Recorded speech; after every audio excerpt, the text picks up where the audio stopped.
Now, this is one of my most controversial beliefs. But I hope to tell you today that it's not a belief. I've got a logical, deductive process, reasoning to believe this and explain it. And it doesn't only come from me, this comes from some very serious scientists, doctors, professors, but again, these are not mainstream. Because of this, they're kicked out. But I really got this information from them, and now I have my own method of explaining it, proving it. So we have microbiology. Okay, that we can say is bacteria, cells, mitochondria. And we will also have nanobiology.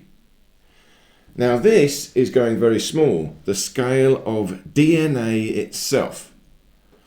So micro nano might not be exactly right, but let's just say. So nanobiology is the level of DNA. Microbiology is the level of the cell, the bacteria. Now the trouble is, modern science does not acknowledge life. It does not even acknowledge it. So the only thing they've got is autonomous motion. Life just appears by chance. But where from? If you look at the universe, modern science says there are only 4 fundamental forces. So you've got gravity, magnetism, then the strong and the weak nuclear force. But we can forget the last 2 because they're tiny, to do with the nucleus. So forget that. So modern science says there's only gravity and magnetism. Now I talk about this on this channel. I've got a different science. I say there's only one force, and they're all a manifestation of this one force. That is the life force. But let's just say modern science, you've only got gravity and magnetism. So are you telling me that with only those 2 forces, just by chance, all different particles get together and organize themselves into DNA? There's only 2 forces, nothing else. How can that be? Cannot be. And then furthermore, are you saying these 2 forces will still control DNA so that it self-replicates? So only gravity and magnetism can act upon DNA and it will replicate. Can that be? Now, I think we can prove this quite easily by asking a mathematician. Mathematics will say there's no way. It is too complicated a thing. These 2 forces are very simple. They just attract and repel. They don't do anything complicated. Now here's the next problem. Okay, we know there are bacteria, there are cells. We can look at them with an optical microscope. Now nanobiology, going down to the DNA, you cannot. You have to use an electron microscope. Different thing. Now bacteria and cells, we can see they are alive. They self-replicate. But DNA on that level, we cannot really see it doing anything much, because DNA will not self-replicate unless it's in a cell. Here's the thing, the smallest life form must be a cell, a bacteria, a mitochondria, nothing smaller, because DNA cannot do anything outside a cell. DNA, you can say, is the smallest structure that can self-replicate. Now again, we have to say that we need a mathematician to prove this. What is the smallest structure that we could build that would have the ability to self-replicate? Because that is life. If it cannot self-replicate, that is not alive.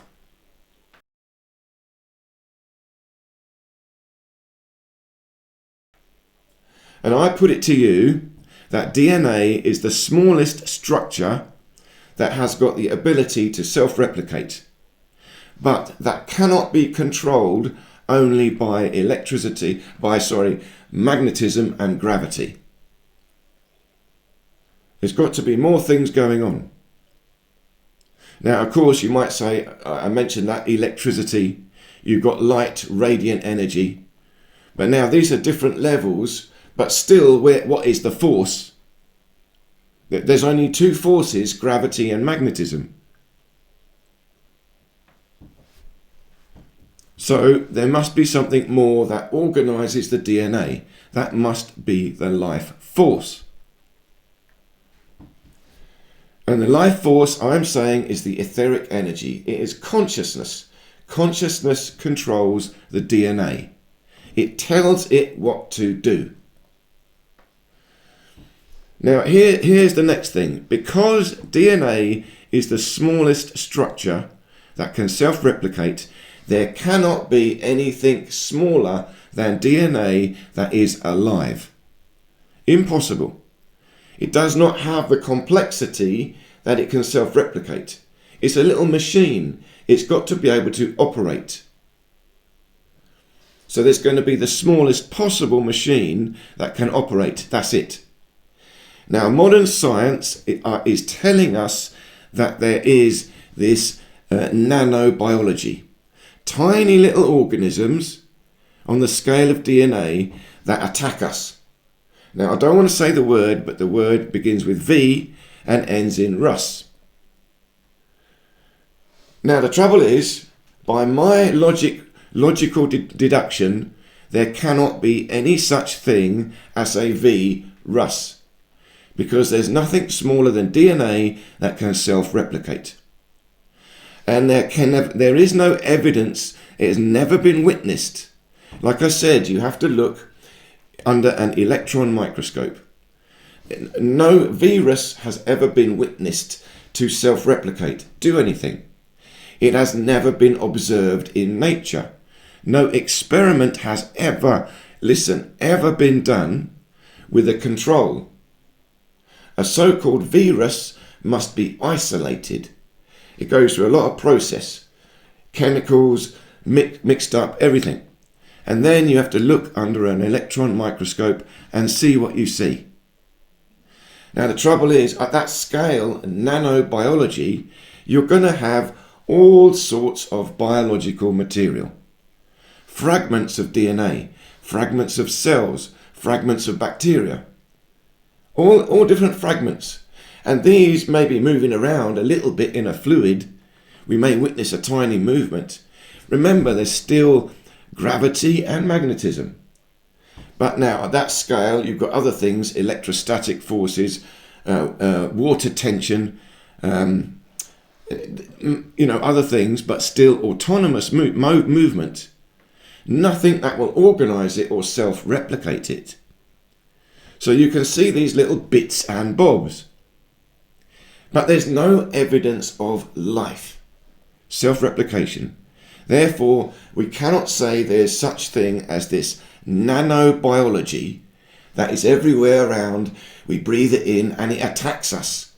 It's fighting us. No, does not exist. So this is very controversial. It means the whole thing is fabricated, a method of getting us to take all these other medical interventions. It's a brilliant excuse to build up a whole medical system and terrify us, but they don't exist. Now, not to say bacteria do exist, because we can see them with an optical microscope and we can witness them self-replicating. We can witness life. So bacteria exist, that's fine. But remember, what controls the bacteria? The bacteria is now quite complicated. It's larger.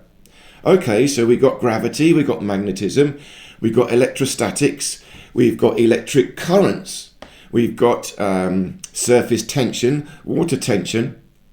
Now, is that enough? Is that still enough to create life? No. These are all very simple autonomous forces. They won't organise anything.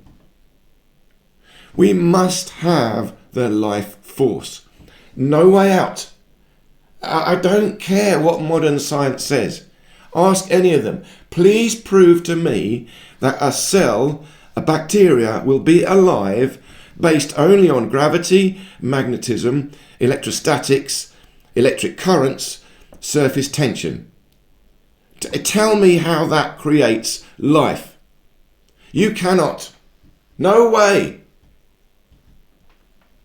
So, a cell must have the life force. It's another force. It's the etheric energy, the chi. Consciousness itself creates it. It is consciousness. Consciousness animates the cell. It gives instructions. It's very subtle. It's very subtle. It uses these other forces, but it can slowly manipulate these other forces to manipulate material structures. So the etheric energy manipulates forces to manipulate DNA. Now DNA knows what to do. And the etheric energy will use electricity. It will use light to impart information into the DNA and power it. All done by consciousness, condensing in to a physical structure. It's not autonomous. But when you break the DNA, you have these separate particles that cannot self-replicate. There is not enough complexity. Then they are autonomous. Now we just go back to gravity, magnetism, surface tension, whatever. And when you go smaller to atoms, again, an atom is very simple, can't do much with that. That is entirely autonomous. But that is now the etheric energy condensing. And I've talked about this a lot. It's not really an atom, it's a bubble in the fluid of the etheric energy. It's only the etheric energy, a pure fluid. And that's my book here. Please do check it out in the description of this video. But it means we must have the life force. And only a cell is alive. And that now is the building block for the whole body. So that we can construct up. But remember, the cell is controlled by the etheric energy. Now a collection of cells is even more complicated. Now you've got different cells all working together, even more complicated. What controls that?